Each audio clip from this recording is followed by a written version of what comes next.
গুরুত্বপূর্ণ মাসে অবস্থান করছি। বর্তমান যে মাসটি অতিক্রম করছে সেই মাসের নাম হচ্ছে ডিসেম্বর মাস। ডিসেম্বর মাস হচ্ছে বিজয়ের মাস। আলহামদুলিল্লাহ। এই বিজয় দিবস সম্পর্কে ইসলাম কি বলে, বিজয় দিবসের কর্মসূচি কি, এই বিষয়ে আল্লাহ রাব্বুল আলামিন কোরআনে হাকিমে পূর্ণাঙ্গ 2টি সূরা নাজিল করেছেন। একটি সূরা হচ্ছে সূরাতুল ফাতহ, সূরাল ফাতহ, অপরটি হচ্ছে সূরাতুন নাসর। 2টি সূরাতে আল্লাহ পাক বিজয়ের কথা বলেছেন। যে কোনো দেশ, যে কোনো রাষ্ট্র বিজয় হলে করণীয় কি, সেই বিষয়ে আল্লাহ পাক এই 2টি সূরাতে আলোচনা করেছেন। আজকে সূরা নাসরের আলোকে বিজয় দিবসের কর্মসূচি নিয়ে আলোচনা হবে ইনশাআল্লাহ। সূরা নাসর তথা ইযা জাআ নাসরুল্লাহি ওয়াল ফাতহ, এই সূরাটি হচ্ছে কোরআন হাকিমের 110 নম্বর সূরা,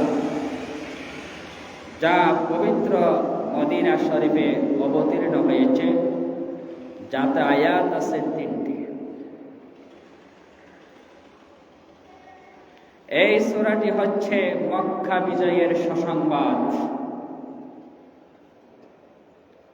আল্লাহ পাক আমাদেরকেও বিজয় দান করেছেন।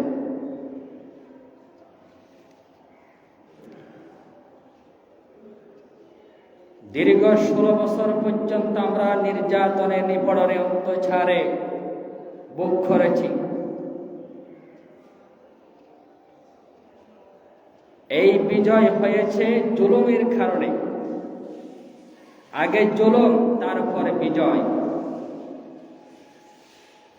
জুলুমের সীমা যখন বেড়ে যায়, অত্যাচার, জুলুম, হাঙ্গামা, থাঙ্গামা, খুনাখুনি, রাহাজানি, নিরহম মানুষের উপর জুলুম যখন বেড়ে যায়, এই জুলুমের পরে আল্লাহ পাক বিজয় দান করেন। 8ম হিজরিতে মক্কা বিজয় হয়েছে। মক্কা বিজয়ের পূর্বে রাসূল করিম সাল্লাল্লাহু আলাইহি সাল্লাম এবং তার সাহাবীদের উপর নির্মমভাবে জুলুম চলেছিল। মক্কার কাফিররা, মক্কার কুরাইশরা রাসূল করিম সাল্লাল্লাহু আলাইহি সাল্লামের উপর জুলুম করেছিল। আল্লাহ করেছি, আপনি সেই উদ্দেশ্য মানুষের কাছে প্রকাশ্যে জানিয়ে দিন।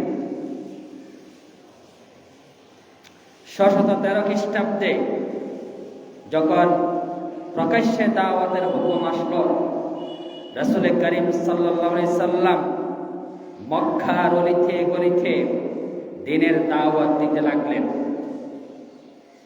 এই দাওয়াত দিতে গিয়ে কাফিররা, মুশরিকরা, ধর্মদ্রোহীরা, বিশ্বাসঘাতকরা আল্লাহ রাসূলের উপর নির্মমভাবে জুলুম করেছিল।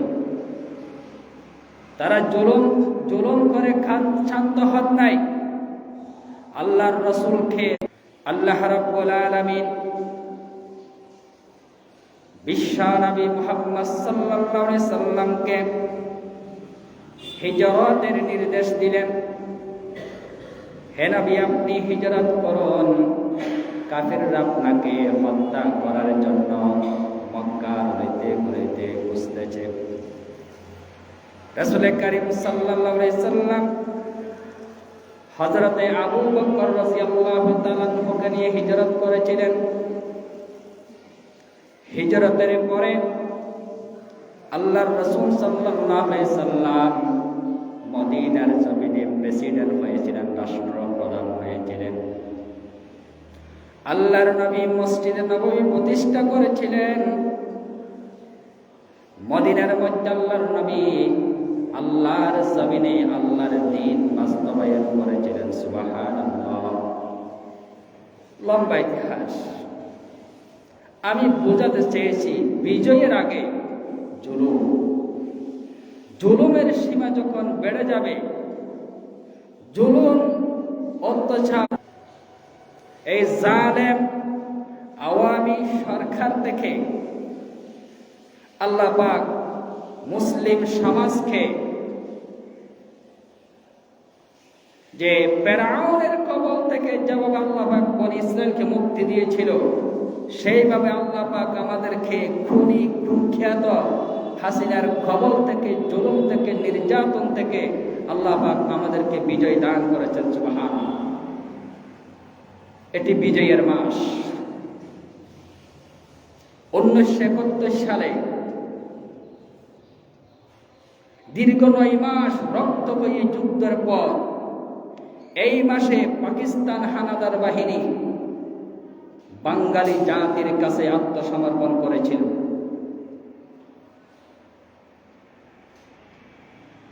বিনিময়ে আমরা একটা স্বাধীন সার্বভৌমত্ব কর্মসূচি কি দিয়েছেন আল্লাহ আমাদের জন্য বিজয়ের মাসে? সেই কর্মসূচি সূরা আন-নাসর তথা ইযা জাআ নাসরুল্লাহি ওয়াল ফাত, এই সূরাটিতে বিজয়ের কর্মসূচি দিয়েছেন।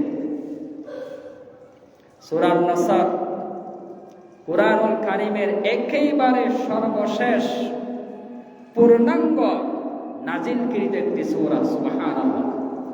এই সূরার পর আর কোন সূরা নাজিল হয়নি, তবে বিচ্ছিন্ন কিছু আয়াত নাজিল হয়েছে। এই সূরা নাজিল হওয়ার পরে হযরত ওমর ইবনে খাত্তাব রাদিয়াল্লাহু তাআলা আনহু সাহাবায়ে কেরামদেরকে প্রশ্ন করলেন, ওহে সাহাবীরা, তোমরা বলো তো এই সূরার মধ্যে আল্লাহ রাব্বুল আলামিন কিসের ইঙ্গিত দিয়েছেন? এই সূরা কেন নাজিল করেছেন? এই সূরার মর্ম কি, মহত্ব কি, উদ্দেশ্য কি? কোন কোন সাহাবী বলেছেন, ইয়া আমিরাল মুমিনিন ওমর ইবনুল খাত্তাব, এই সূরার মধ্যে আল্লাহ রাব্বুল আলামিন আমাদেরকে মক্কা বিজয়ের সুসংবাদ দিয়েছেন। সুবহানাল্লাহ। উপস্থিত সাহাবীদের কাছ থেকে প্রশ্ন করেছিলেন ওমর ইবনে খাত্তাব, ইযা জাআ নাসরুল্লাহি ওয়াল ফাত, এই সূরাতে আল্লাহ কি সুসংবাদ দিয়েছে? কেউ কেউ বলেছেন মক্কা বিজয়ের সুসংবাদ আল্লাহ দিয়েছে, মক্কা বিজয় হয়ে যাবে, আমরা নিরাপদে মক্কায় প্রবেশ করতে পারবো, আমরা আমাদের জন্মভূমিতে চলে যেতে পারবো। আবার কোন কোন সাহাবী চুপ রইলেন। কোন কোন সাহাবী বলছে, এই সূরাতে বলা হয়েছে আল্লাহ পাক আমাদেরকে তাসবিহ পাঠ করতে বলেছে, আল্লাহ পাক আমাদেরকে ক্ষমা চাইতে বলেছে, আল্লাহ পাক আমাদেরকে আল্লাহর শুকর, আল্লাহর গুণ কীর্তন করতে বলেছে। ওই মজলিসে ইবনে আব্বাস উপস্থিত ছিলেন, ছোট বালক ইবনে আব্বাস, যাকে রাইসুল মুফাসসিরিন বলা হয়, পৃথিবীর সর্বশ্রেষ্ঠ মুফাসসির।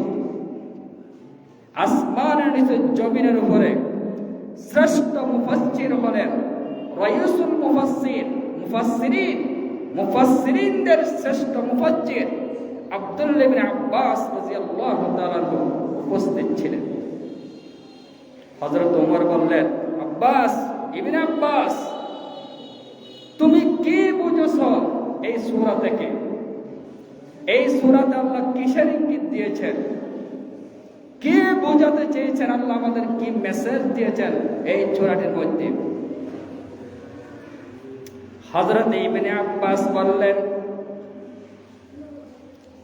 এই সূরার মধ্যে আল্লাহ রাব্বুল আলামিন দ্বীন পূর্ণতার কথা বলেছেন, ইসলাম পরিপূর্ণ হয়ে গেছে। ইসলাম যে নবীকে দিয়ে পরিপূর্ণ করবেন, আল্লাহ রাব্বুল আলামিন সেই মহামানবকে ফুটিয়ে দেবেন।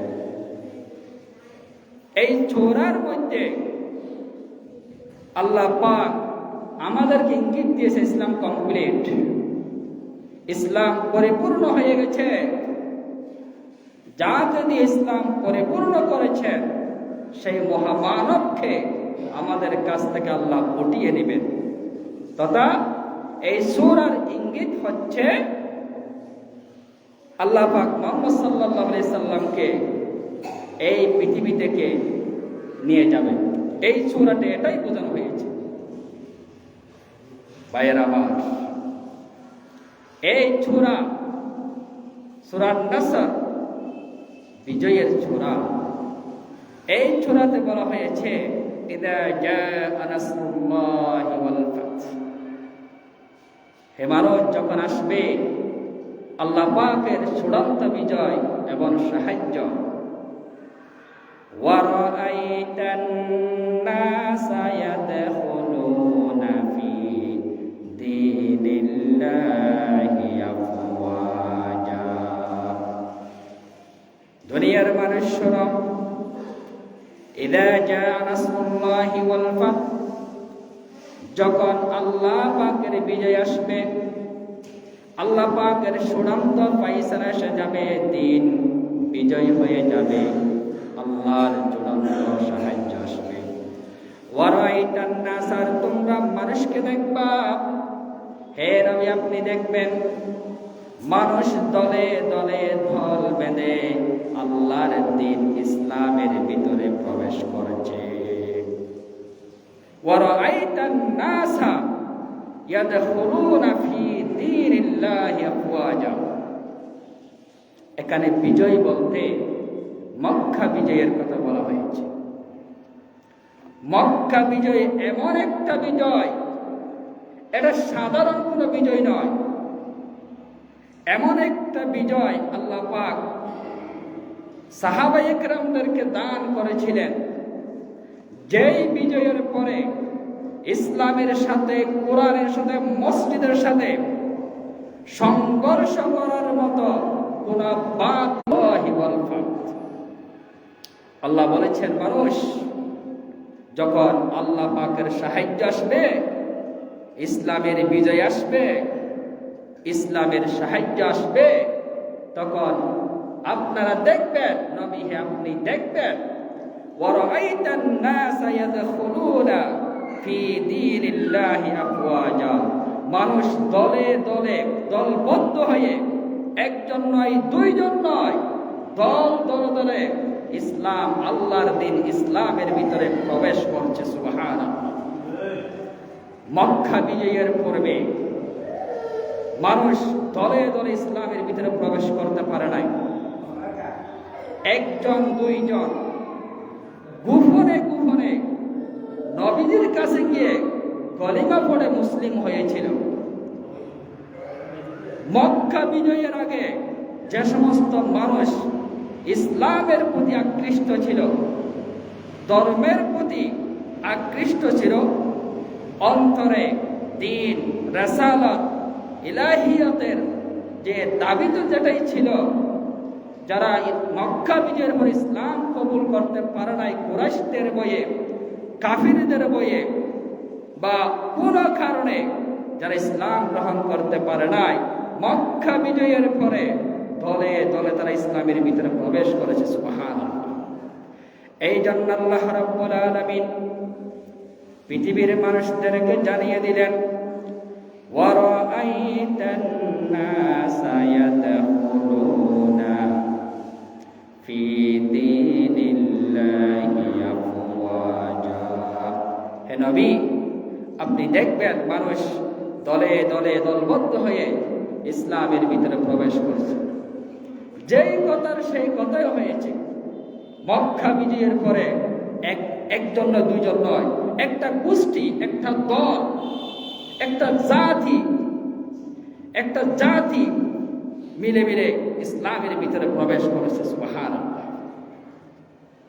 এরপর আল্লাহ রাব্বুল আলামিন বলছেন, সারা মানুষ যখন ইসলামের ভিতরে মানুষ আসবে, আল্লাহর চূড়ান্ত পায়চারা যখন হয়ে যাবে, তখন তোমরা কি করবা? আল্লাহ রাব্বুল আলামিন কর্মসূচি দিলেন, ফাসাব্বিহ বিহামদি রাব্বিকা ওয়াস্তাগফির ইন্নাহু কানা তাওয়াবা। বিজয়ের পরে কোন একটা এলাকা, কোন একটা রাষ্ট্র যখন বিজয় হয়, কোন একটা গ্রাম যখন বিজয় হয়, সুসংবাদ যখন আসে, তখন আমাদের করণীয় কি? আল্লাহ পাক এই সূরার মধ্যে, এই সূরার 3 নম্বর আয়াতে 3টি কর্মসূচি দিয়েছেন, বিজয়ের 3টি কর্মসূচি। এক, ফাসাব্বিহ। কোন দেশ যদি স্বাধীন হয়, আল্লাহ পাক বলেছেন তোমরা প্রথমে আল্লাহ পাকের তাসবিহ পাঠ করবে। ফাসাব্বিহ, সাব্বাহা, সাব্বিহ। আল্লাহ পাকের তাসবিহ, আল্লাহ পাকের পবিত্র বর্ণনা করবে। একটা বিজয় এটা সাধারণ কোনো জিনিস নয়। প্রত্যেক জাতির বিজয় আছে, মুসলমানেরও বিজয় আছে। মুসলমানদের সর্বপ্রথম বিজয় ছিল মক্কা বিজয়। ইতিহাসের শ্রেষ্ঠ বিজয় মক্কা বিজয়, যেটা 8ম হিজরিতে হয়েছিল। এই মক্কা বিজয়ের পরে মক্কার জমিনে কোন বাতিল শক্তি ইসলামের সংঘর্ষ করার মতো এই আরবের বুকে ছিল না। সুতরাং বিজয়ের পরে এটি বিজয়ের মাস। আমরা বিজয় লাভ করেছি এই মাসে পাকিস্তান শাসক গোষ্ঠী থেকে, পাকিস্তান হানাদার বাহিনী থেকে আমরা এই মাসে বিজয় লাভ করেছি। সুতরাং এই মাসে আমাদের দায়িত্ব থাকবে, আমাদের কর্মসূচি থাকবে, আমল থাকবে ফাসাব্বিহ। এক, আল্লাহর তাসবিহ পাঠ করা। তাসবিহ কি? সুবহানাল্লাহ। সুবহানাল্লাহ মানে আল্লাহ পবিত্র, আল্লাহ পাক, জাত পাক, আল্লাহর জাত পবিত্র, আল্লাহর সত্তা পবিত্র। আল্লাহ পাকের গুণ কীর্তন করা 1 নম্বর কর্মসূচি বিজয়ের। 2 নম্বর বিহামদি, হামদ, শুকর, শুকরিয়া আদায় করা লাগবে। সব সময় আমাদেরকে শুকরিয়া আদায় করতে হবে। আপনি ভালো সুসংবাদ শুনেছেন, শুকরিয়া আদায় করবেন। যখন জুলাইতে নব্য ফেরাওয়ান শেখ হাসিনা পালিয়ে গিয়েছিল, এই সংবাদ শোনার পরে আমরা কি পড়েছিলাম? আলহামদুলিল্লাহ, বিজয়। আল্লাহ পাক আমাদেরকে বিজয় দান করেছেন। জালেম পালাইছে, পালিয়ে গেছে। জুলুমের তীব্রতা, জুলুমের মাত্রা যখন বেড়ে যায়, এটা আল্লাহ সহ্য করে না। আল্লাহ জুলুম, জালেমের জুলুম পতন করে, মজলুমকে বিজয় দান করে। এটা আমরা প্রমাণ পেয়েছি। বিগত 16 বছর এত নির্যাতন আলম সমাজের উপর করেছে যে নামাজ পড়তে দেয় না। একজন আলেম রোজা রাখার জন্য উঠেছে, চেহারি খাবে, গ্রেফতার করে নিয়ে গেছে। ওযুর পানি দেয় নাই, তারাবির নামাজ পড়তে দেয় নাই। কি নির্যাতন করেছিল, আল্লাহ পাক সহ্য করে নাই। এই জন্য আগে জুলুম, তারপরে বিজয়। বিজয় পেতে চাইলে জুলুম সহ্য করতে হবে। এই জুলুম আমার আপনার নবী, বিশ্ব নবী মুহাম্মদ সাল্লাল্লাহু আলাইহি সাল্লাম এবং সাহাবায়ে কেরামদের প্রতিও করেছিল কাফির মুশরিকরা। শেষ প্রান্তে আল্লাহ মক্কা বিজয় দিয়ে চূড়ান্ত বিজয় দিয়েছেন ইসলামের। সুতরাং বিজয়ের মাস, এই বিজয়ের আমল তাসবিহ, আল্লাহ পাকের তাসবিহ পাঠ করতে হবে। 2 নম্বরে শুকরিয়া, আল্লাহ পাকের হাম, শুকরিয়া আদায় করতে হবে। আল্লাহ রাব্বুল আলামিন বলেন, লাইন শাকারতুম লাআযীদান্নাকুম ওয়া লাইন কাফারতুম ইন্না আযাবি লাশাদীদ। হে মানুষ, লাইন শাকারতুম, যদি তোমরা আল্লাহ পাকের শুকরিয়া আদায় করো, লাযীদান্নাকুম, আল্লাহ পাক বলেন অবশ্যই, লাম তাকিদ দিয়ে বলেছে আল্লাহ, লাযীদান্নাকুম, অবশ্যই আমি তোমাদেরকে নিয়ামত বাড়িয়ে দেব। সুবহানাল্লাহ, শুকরিয়া করো, নিয়ামত বাড়িয়ে দেবেন। ওয়ালাইন কাফারতুম, কেউ যদি আল্লাহ পাকের শুকরিয়া আদায় না করে, নাফরমানি করে, কুফরি করে, আল্লাহ বলেছেন তবে জেনে রাখো, ইন্না আযাবি লাশাদীদ, আমার শাস্তি কঠিন, ভয়াবহ। কেউ আল্লাহর শুকরিয়া করলে আল্লাহর কিছু আসা যায় না। আপনি শুকরিয়া করলে আপনার ফায়দা, আল্লাহর কোনো ক্ষতি নেই। এই জন্য আমরা সব সময় হার হালমে আল্লাহ পাকের শুকরিয়া আদায় করব। হাদিস শরীফের ভিতরে এসেছে, আল্লাহর হাবিব বিশ্ব নবী বলেন, আউয়ালু মান ইউদআ ইলাল জান্নাতি ইয়াহমাদুনাল্লাহা ফিস সাররাই ওয়াদ দাররা। যারা সুখে এবং দুঃখে, দররা সুখ, সাররা সুখে এবং দুঃখে যারা আল্লাহ পাকের শুকরিয়া আদায় করে, কিয়ামতের দিন সেই পাক, এটা আমাদেরকে শেখায় ইসলাম, এটা আমাদেরকে শিখিয়েছে, এটা নবী মুহাম্মদ সাল্লাল্লাহু আলাইহি ওয়াসাল্লাম আমাদেরকে শিখিয়ে গেছেন। একবেলা খাবেন, শুকরিয়া আদায় করবেন, খেতে না পারলেন সবর করবেন। সুতরাং বিজয়ের মাস। 2 নম্বর কর্মসূচি হাম, আল্লাহ পাকের শুকরিয়া আদায়। 3 নম্বর ওয়াস্তাগফিরহু, ক্ষমা প্রার্থনা করা, ক্ষমা চাওয়া। এই শব্দটির ব্যাখ্যা অনেক ব্যাখ্যা রয়েছে। এক ব্যাখ্যা হচ্ছে, নবী হে মুহাম্মদ সাল্লাল্লাহু আলাইহি সাল্লাম, আপনি আপনার উম্মতের জন্য ক্ষমা চান। মক্কা বিজয় করতে গিয়ে, দেশটা স্বাধীন করতে গিয়ে যদি কোনো ভুল ত্রুটি হয়ে থাকে, সাহাবীদের জন্য আপনি ক্ষমা চান, মাফ চান। ওয়াস্তাগফিরহু, ক্ষমা চান। ইন্নাহু কানা তাওয়াবা, বসতে, খেতে, হার হাল মে, ঘুমাতে সব সময় বলতেন সুবহানাল্লাহ, আলহামদুলিল্লাহ, ওয়ালা ইলাহা ইল্লাল্লাহ, আল্লাহু আকবার। আম্মা জান হযরত আয়েশা রাদিয়াল্লাহু তাআলা আনহা বলেন, উম্মে সালামা বলেন, নবীজির স্ত্রী উম্মাহাতুল মুমিনিন আম্মা জান আয়েশা রাদিয়াল্লাহু তাআলা আনহা বলেন, রাসূল করিম সাল্লাল্লাহু আলাইহি সাল্লাম এই সূরা নাজিল হওয়ার পরে সব সময় পড়তেন, সুবহানাকা আল্লাহুম্মা ওয়া বিহামদিকা আস্তাগফিরুকা ওয়া আতুবু ইলাইক, আল্লাহুম্মা গফিরলি, হে আল্লাহ আমাকে ক্ষমা করে দাও। সুতরাং এই আয়াত প্রমাণ করে মুফাসসিরগণ বলেছেন, ইবনে কাসিরের আমলটি হচ্ছে সুবহানাল্লাহ ওয়া বিহামদিহি আস্তাগফিরুল্লাহ ওয়া আতুবু ইলাইক, আল্লাহুম্মা গফিরলি। মুমূর্ষ ব্যক্তি যারা এই দোয়াটি বেশি বেশি করে পড়বে, আল্লাহ পাক আমাদেরকে এই ছোরার উপর আমল করার, বোঝার, আমল করার তৌফিক দান করুন। হাদা মা ইনদি ওয়াল ইলমু ইনদাল্লাহ।